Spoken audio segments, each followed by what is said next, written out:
Hello my friends, and welcome back to English in 10, where we provide English language videos in 10 minutes or less. My name is Natalie, and today we're going to look at part 2 of common pronunciation errors in English. Before we get started, please don't forget to subscribe to our channel, turn on the notifications, ding ding, and you'll always be notified when we publish new videos. Great, let's get started. Our first pronunciation error in today's video is a very common one, and it is to not finish words properly.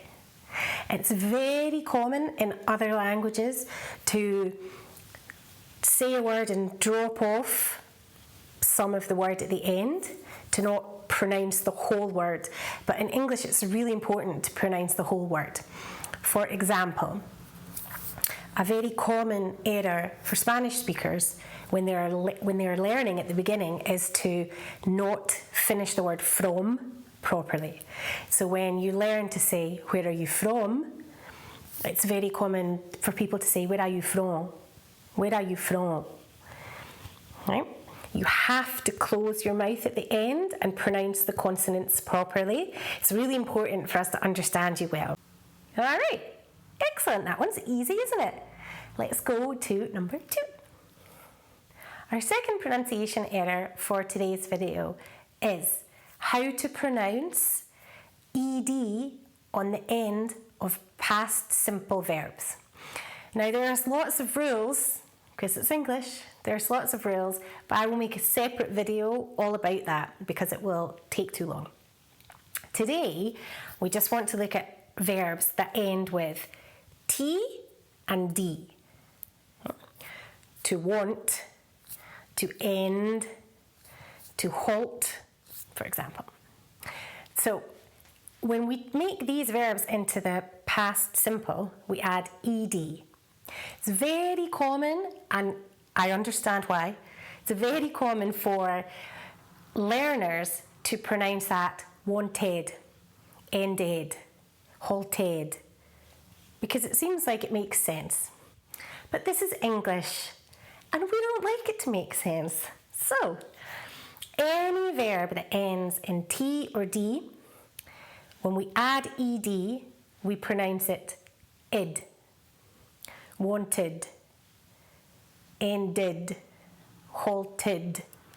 All right? Now, pronouncing these properly, once you learn the rule, at first you'll have to think about it, and eventually it will become much easier and really normal. But at first you'll need to think about it.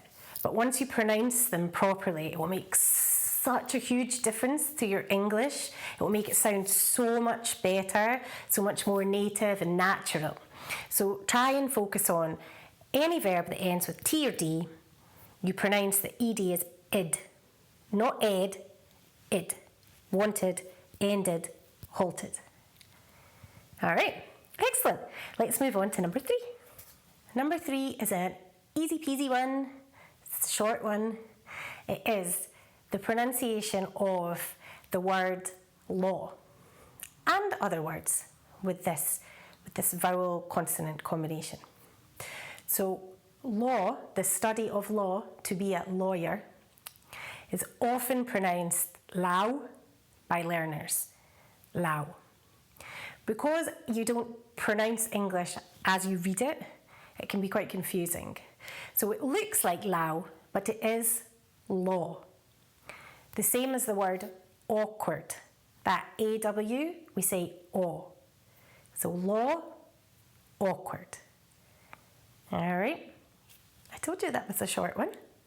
Let's move on to the next one. Okay, let's look at number 4. Number 4 is the difference between V and W. Now, it's quite common for some learners who speak certain languages to confuse V and W. So, wet and vet, for example. This is okay, we understand. It's quite easy for us to understand that. But there are times when it's really important to get it right. I mean, we want you to get it right all of the time, but sometimes it's more important. So let's just have a wee look at how you make the sounds.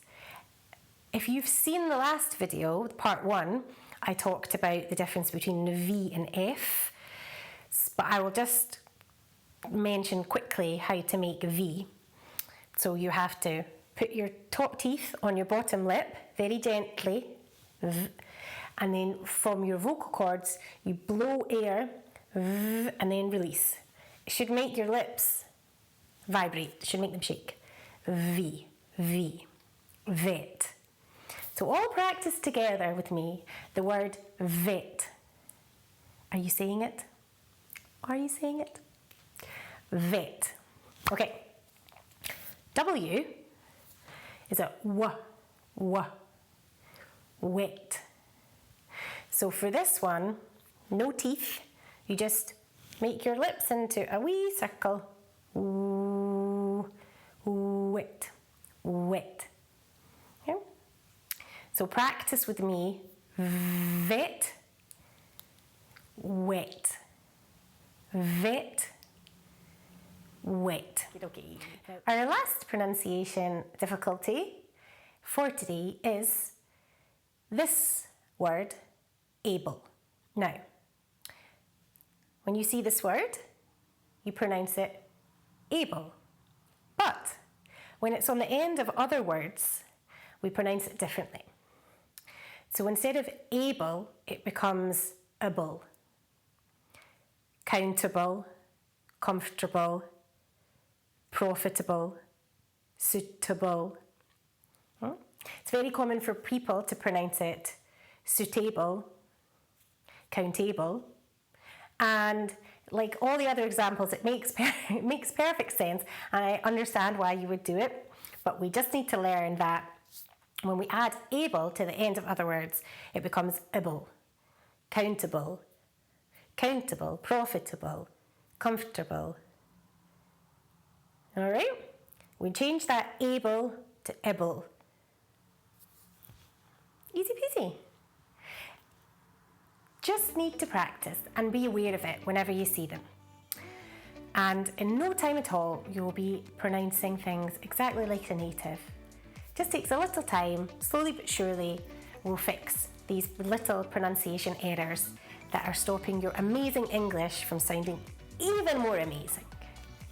All right, that's the end of our pronunciation error video for today. I hope that it was helpful and that you learned something new. And I look forward to seeing you next time. Please don't forget to like our video and turn on the notifications so that you know when we publish our next pronunciation video. Take care. Bye.